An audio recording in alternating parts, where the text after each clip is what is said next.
On the satellite and radar, be able to see one clear thing, right? Where's everything moving east to west? And that has been our prevailing flow over the last few days, and that will favor morning coastal showers along the east side of the peninsula, and then eventually inland thunderstorms by later into the afternoon. Really didn't amount to much yesterday. This is why we talk about these scattered thunderstorms. It's a little more widely scattered. A lot of us didn't pick up a dime here of rainfall, including, by the way, the airport, which is where we keep the records, right? So there we're still now upwards of 3 inches below normal for this time of year, although in and around the airport we've gotten plenty of rainfall.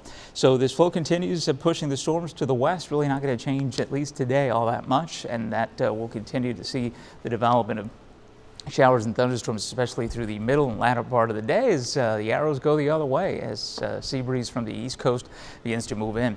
High temps once again in the low to mid 90s. Record high Sunday 96 tied it. Record high yesterday Monday 95 tied it. We'll get close again today with temperatures holding in the mid 90s. It'll feel 100, 105 with that humidity out there. The steamer continues here. Tropics quiet. No expected development in the next 5 days, at least in the Atlantic Basin. It's been another story. East Pacific, very active there. Northeast winds at 10 knots, 89 degrees. The water temperature holding steady there. There are your times of sunrise and sunset and the tides for the next 12 hours. So the next 3 days featuring more of the same, low to mid 90s with rain coverage ranging about 30 to 40%, a little higher heading into the end of the week, but certainly nothing out of the ordinary here. And into the weekend, again, these will be afternoon and evening storms.